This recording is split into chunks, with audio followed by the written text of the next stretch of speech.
예, 안녕하세요. 증산도 포교법사 한광호입니다. 오늘은 우리는 누구며 왜 태어났는가 이거에 대해서 상대의 말씀으로 이제 같이 이야기를 나눠보겠습니다. 우리는 누구이며 왜 태어났을까? 있습니다. 일단은 태어나기 전에 우리는 뭐였을까? 전생에 있는가? 여기에 대해서 또 이제 상제님 말씀으로 알아보겠습니다. 전생이 있을까요? 또 상제의 말씀을 보겠습니다. 2편, 10편 3장입니다.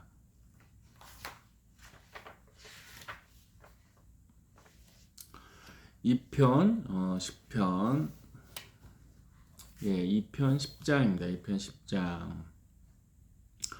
3절의 말씀을 이제 해주고 계십니다. 이제 금곡이라는 스님에게 이제 말씀을 해주고 계시는데요. 금곡이 다시 아뢰기를 저의 일을 말씀해 주사이다 하니 말씀하시기를 그대는 전생이 월광대사인 바 그 후신으로 대원사에 오게 되었느니라. 그대가 할 일은 이 절을 중수하는 것이니라 하시니라. 그러니까 분명히 이제 전생에 있었다. 전생에 당시에는 뭐였는데 이번에 어떻게 왔다. 이거 분명히 말씀하고 계세요. 전생에 월광대사이었는데 그 후신으로 오게 되었다. 이렇게 말씀을 하십니다. 어떤 분들은 윤회는 불교가 아니다. 그거는 인도의 사람들이 힌두교에서 말하는 거다. 이렇게 말씀도 하시는데 상자님께서 뭐예요? 전생이라는 것들, 윤회라는 것이 분명히 있다. 그래서 전생이 월광대사인 바 그 후신, 월광대사가 금곡으로 왔다. 이거를 말씀하시고 계시고요. 그대가 할 일이 있다. 이렇게 사람은 소명이 있다. 이렇게 말씀을 하고 계십니다. 또 2편 69장을 보겠습니다. 2편 69장. 2편 69장이 있는데요. 매 맞고 사는 여자를 구해주심 이렇게 나와 있습니다. 여기서 보시면 남편이 하도 이제 매를 때리는 거예요. 때리는데 왜 그렇게 매를 맞는지에 대한 이야기가 있습니다. 금구 용화동에 사는 2편 69장입니다. 금구 용화동에 사는 부한댁이 연일 계속되는 남편의 매질로 괴로워하다가 하루는 상제님께 찾아와 선생님 제가 살아야 오를까요? 죽어야 오를까요? 힘들겠죠. 매일 남편을 맞는다면 어찌하여 남편이 그리안 하겠습니까? 어찌하면 남편이 그리안 하겠습니까? 즉 제가 어떻게 하면 매를 안 맞고 살 수 있겠습니까? 이걸 묻는 거죠. 제가 집을 나가야 할까요? 하며 눈물로 하소연하니 그 모습이 참으로 애절하더라. 상례님께서 말씀하시기를 에이 별 시원찮은 것을 가지고 그러는구나. 그것도 내 복이다. 내가 전생에 손찌검을 많이 해서 그런 것이니 다 방법이 있느니라.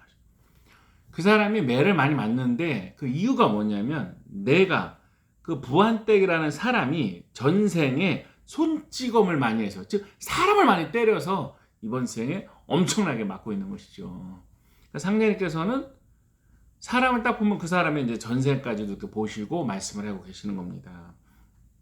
이어 말씀하시기를 집에 돌아가면 방 안에 있는 것을 싹 치워버리고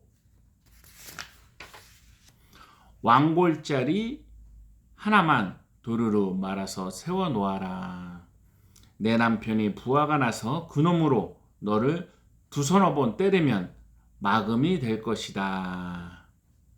자리에 날수가 오죽이나 많으냐. 그 수만큼 화를 막아서 평생 맞을 것을 다 떼어나가니 이제 내 생전에는 안 맞을 것이니라 하시니라.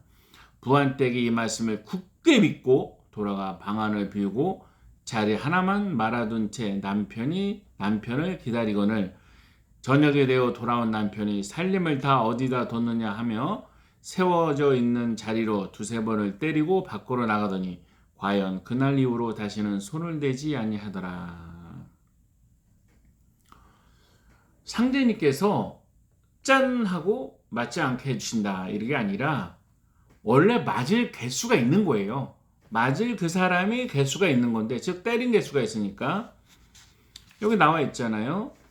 5절에 내가 전생에 손찌검을 많이 해서 사람을 많이 때린 거죠. 많이 때려서 그 맞는 업보를 받는 건데, 상제니까 어떻게 했냐면 업보를 없애주신 게 아니라 업보를 받아야 되는 거를 받게 해주시는데, 그 대신에 왕골짜리 날수가 많다 그랬잖아요.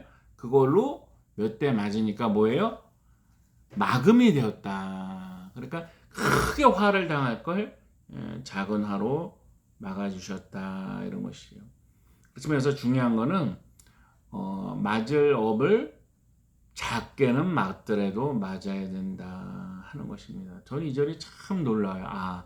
내가 쌓은 선은 하늘도 못 갖고 가고, 내가 쌓은 공은 하늘도 못 갖고 가고, 내가 쌓은 죄업은 내가 씻어야 된다, 이런 것이죠. 그 다음에 또 9편 126장이 있습니다. 9편 126장, 9편 126장.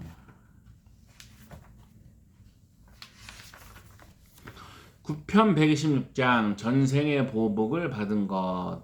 하루는 신경수가 돼지 한 마리를 그르다가 도둑 맞고 와서 아뢰기를, 내 성의 본시 가난하여 돼지 구할 돈이 없을 터인데 제 집에서 기르는 돼지를 훔쳐온 것이 틀림없습니다 하니, 상제님께서 말씀하시기를, 이놈아, 내가 시켰다. 그 돼지를 찾지 말라.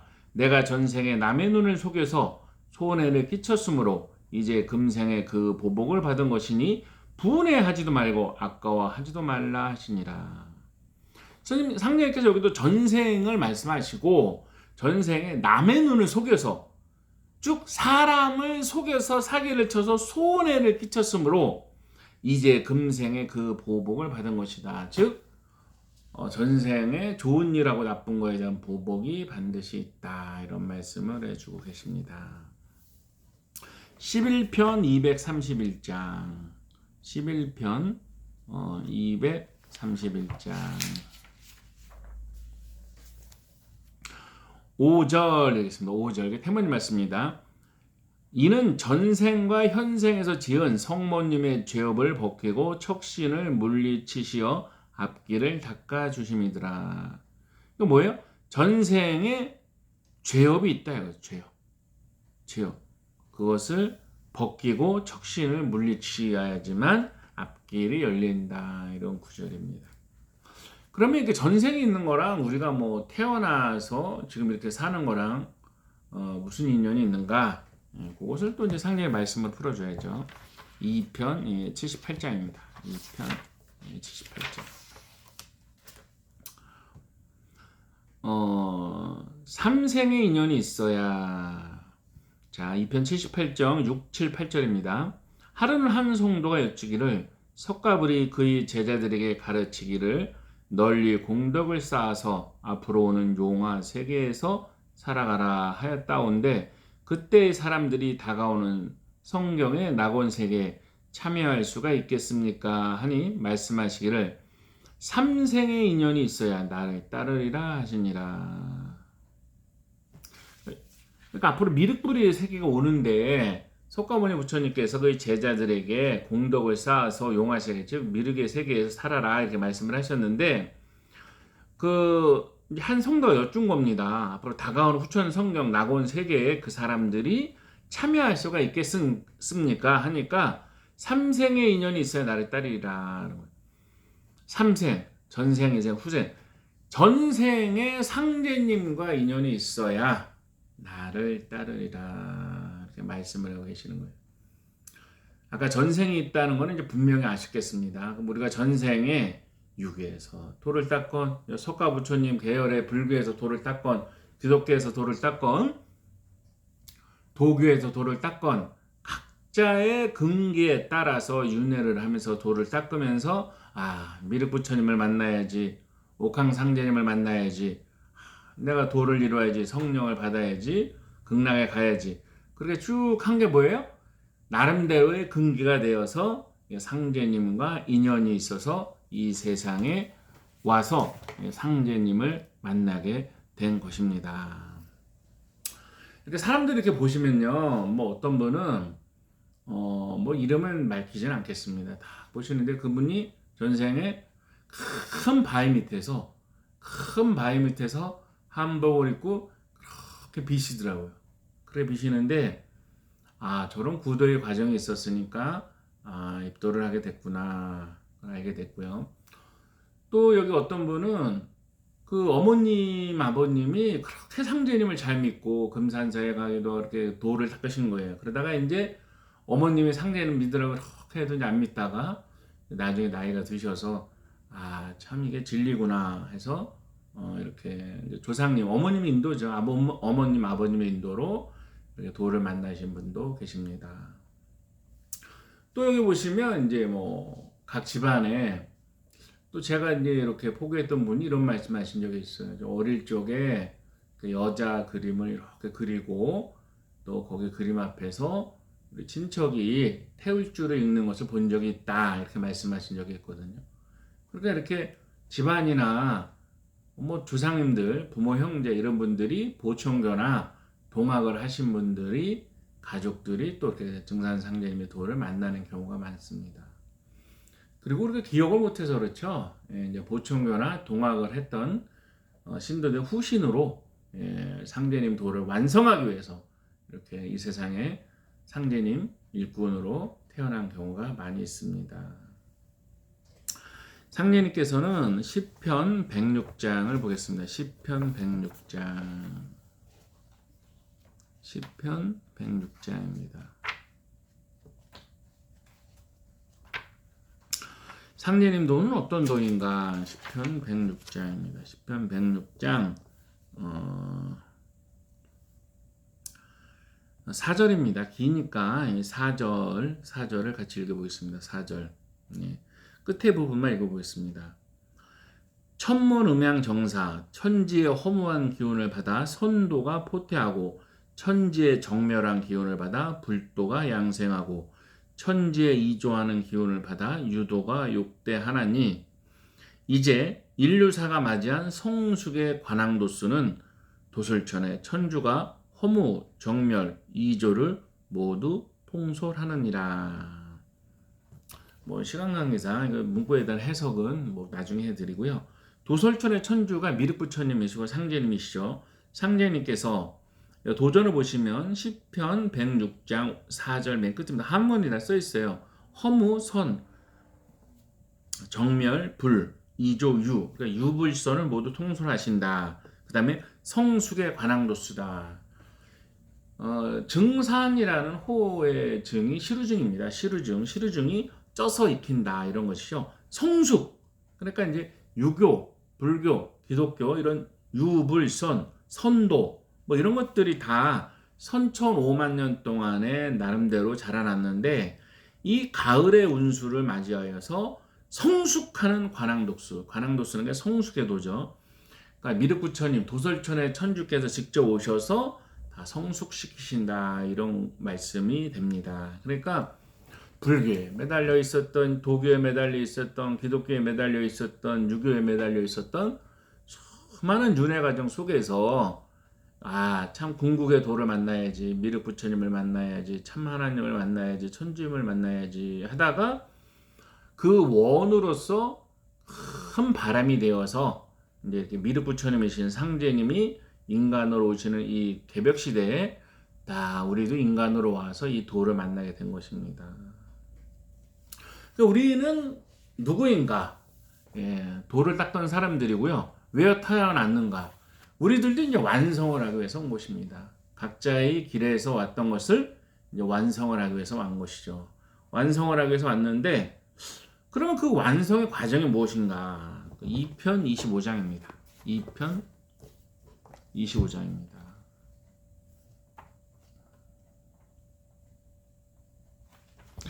이 편 25장에 이제 말씀하고 계십니다.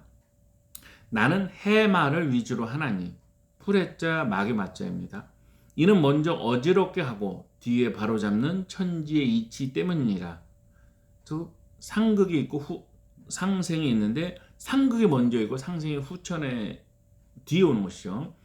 그러므로 나를 따르는 자에게는 먼저 마가 먼저 발동하나니 능히 시련을 받고 나야 복이 이르느니라. 선천의 안락을 누리는 자는 후천의 복을 받기 어려우리니 고생을 복으로 알고 잘 받으라. 만일 당하는 고통을 이기지 못하여 애통히 여기는 자는 오는 복을 물리치는 것이니라. 상제님께서 돌을 만나면, 돌을 닦으면 복을 준다. 예, 맞습니다. 근데 과정이 있는데 뭐라 그랬어요? 먼저 마가 발동한다. 능히 시련을 받고 나야 복이 이른다. 이렇게 나왔어요. 그게 뭐예요?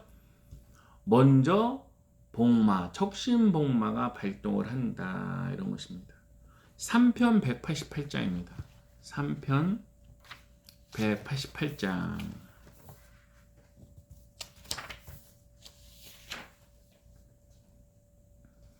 10절을 읽어보겠습니다. 10절. 예, 기니까 10절만 읽어보십니다.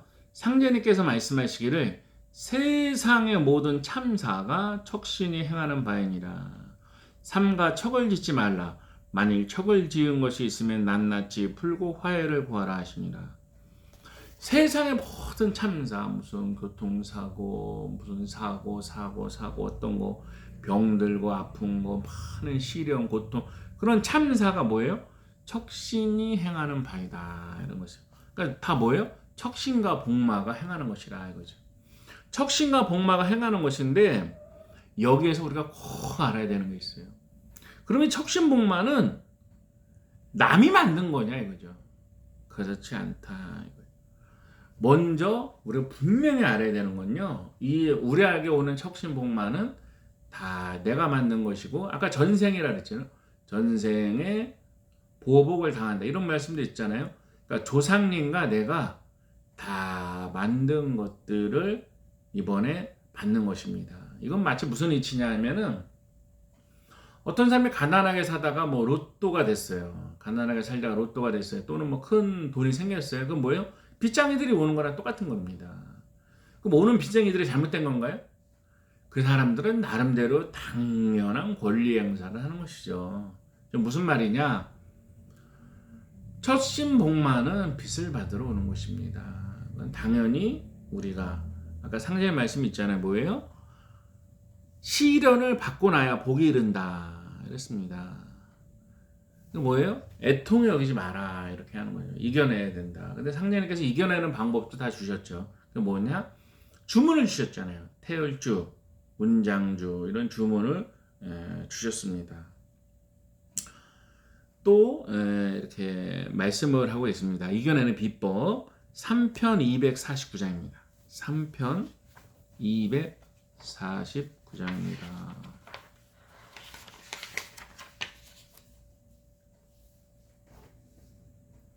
2절입니다. 청수를 떠놓고 스스로 허물을 살펴 뉘우치라. 이렇게 말씀하셨습니다. 청수를 떠놓고 허물을 뉘우치라. 또 8편 38장을 보겠습니다. 8편 38장.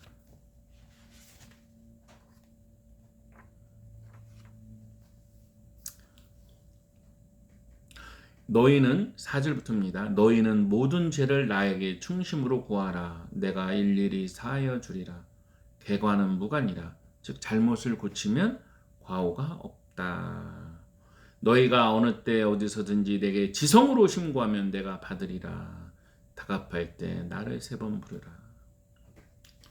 상제님께서는 모든 척신복마는 사실 전생의 저희들의 죄, 저희 조상님들의 죄, 이것이 인연이 되어서 우리에게 발동하는 것입니다. 상제님께서는 나에게 구하라 이렇게 말씀하고 계십니다. 나에게 구하라. 그래서 나는 상제님이죠. 상제님께서 일일이 사하여 주리라 이렇게 했습니다. 진정한 죄를 사하여 주시는 거는요.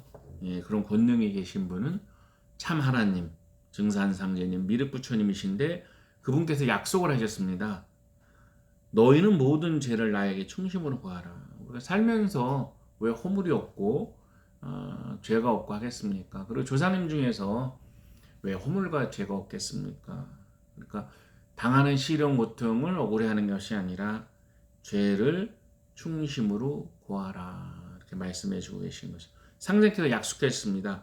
일일이 사하여 주리라. 그리고 개과 과오, 잘못을 고치는 것은 무관이라, 즉 죄가 없는 것과 똑같으니라, 이렇게 말씀을 하고 계신 겁니다.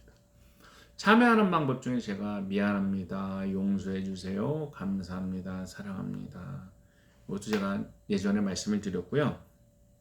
상제님께서 구체적으로 청수를 모시고 허물을 뉘우치라, 그리고 상제님께 중심으로 구하라, 이렇게 말씀을 하고 계시는 겁니다. 우리가 이런 시련을 겪는 게 척신과 복마가 해원한다는 뜻도 있지만 놀라운 또 상제님의 말씀도 있습니다. 상제님이 뭐라고 그러셨냐면요, 우리가 당하는 시련과 고난이 양면적인 뜻이 있어요. 8편 87장입니다.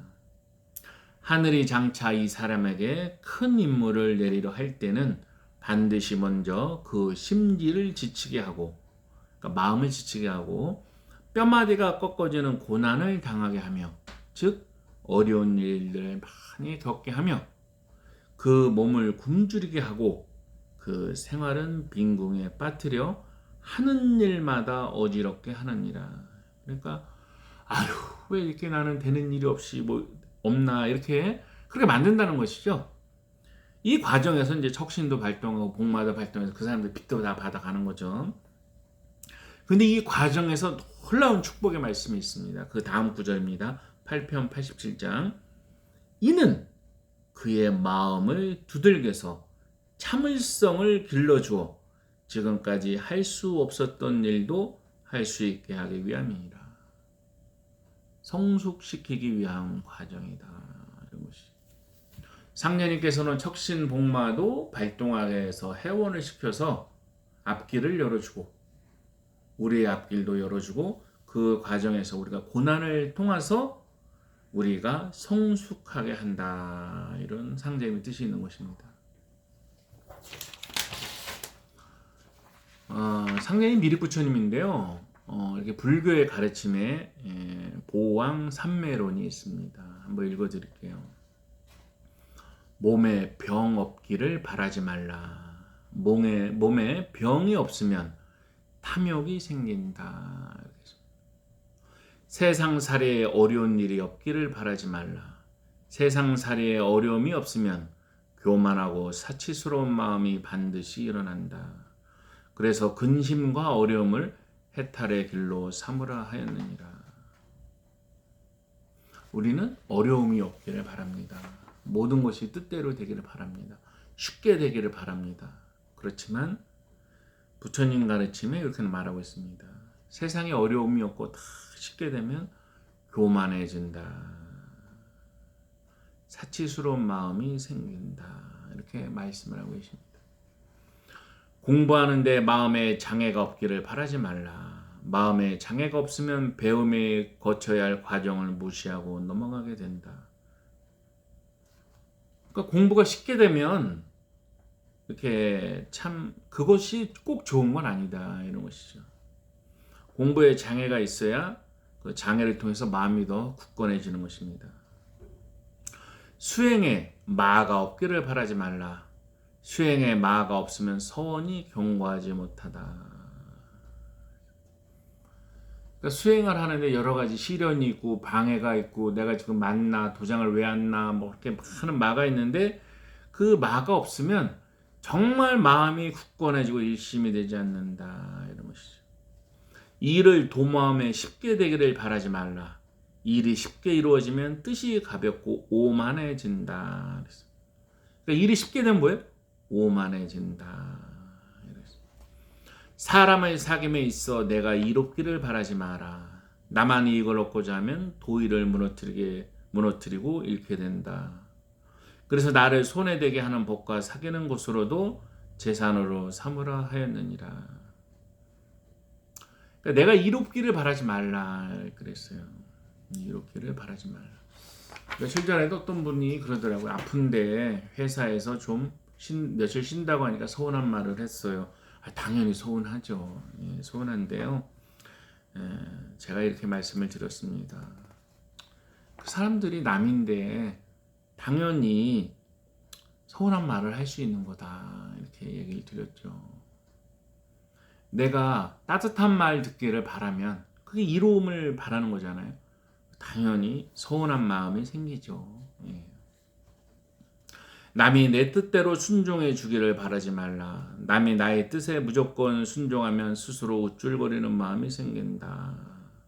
그래서 나의 뜻을 거역하는 사람도 동산의 숲을 삼으라 하였느니라. 동산의 숲을 삼으라 하였느니라. 사람들이 어디에 가든 나를 반대하는 사람도 있고 나를 좋게 보는 사람도 있고 관심이 없는 사람도 있는 거죠. 이걸 꼭 인정해야 됩니다. 그래서 누가 나한테 좀 뭐 반발한다, 뒤에서 욕을 한다, 뭐 한다, 그건 당연한 겁니다. 당연한 것이다. 왜 모든 사람이 나에게 잘해주고 나의 뜻에 순종해주고 그러겠습니까? 그걸 바라지 마라. 덕을 베풀되 대가를 바라지 말라. 덕을 쌓음에 있어서 대가를 바라면 내가 의도하는 것이 있게 된다. 그래서 왕성하고 영광스러운 덕이라도 헌시작처럼 여기라 하였느니라. 나는 뭐 잘해줬는데 저 사람은 왜 저럴까? 이렇게 대가를 바라면 그것이 또 마음에 앙금이 생기고 서운한 마음이 생기게 되는 이치죠. 이익을 분에 넘치게 바라지 말라. 분수에 넘치는 것을 바라면 반드시 어리석은 마음이 움직인다. 그래서 작은 이익을 부귀로 여기라 하였느니라.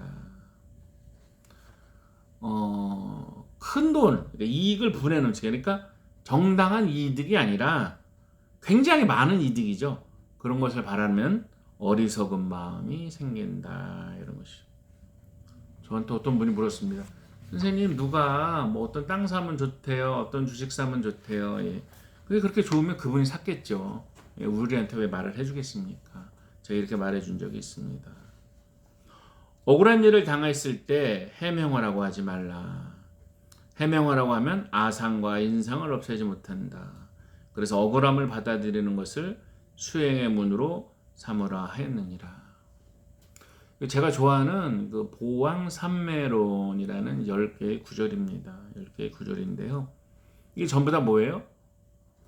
지금 어려움 겪는 것을 수행의 도구로 삼고 지혜로 바라보면 그것이 오히려 복이다 하는 것을 알 수가 있습니다. 모든 것은 성숙하는 것에 있습니다.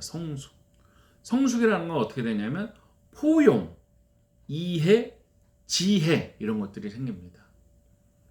그 사람 입장에서는 그렇게 말할 수 있겠지. 그렇지. 그럴 수 있겠지. 그리고 뭐 성숙한다는 게 뭐예요? 잘못했다고 말하게 됩니다. 아이고 제가 아까 화내서 죄송합니다. 제가 그거 잘못했습니다. 이렇게 말을 하게 되는 것이죠. 그러니까 성숙이라는 것은 우리가 잘못한 거를 잘못했다 그리고 남에게 바라지 않고 포용하고 이해하고 지혜가 생기는 것입니다. 그러면 모든 시련이나 척신복마의 발동 이런 것들을 단순히 어려움이나 한탄하는 일로 겪지 않고 그것을 마음 닦는 도구, 성숙하는 도구로 삼을 수가 있는 것입니다. 우리는 수많은 윤회 속에서 상제님을 만나기 위해서, 진리를 만나기 위해서 이렇게 태어난 것입니다. 상제님께서는 꿈결같이 쉬운 일생을 헛되이 보내지 말라 이런 말씀을 하셨어요. 물론 우리가 하루하루 겪는 일상은 가정도 책임져야 되고 뭐 회사도 다녀야 되고 취업 준비도 해야 되고 시험도 봐야 되고 공부도 해야 되고 돈도 벌어야 되고 왜 나한테만 이런 일이 있나 하는 억울한 일도 당하게 되고 하죠.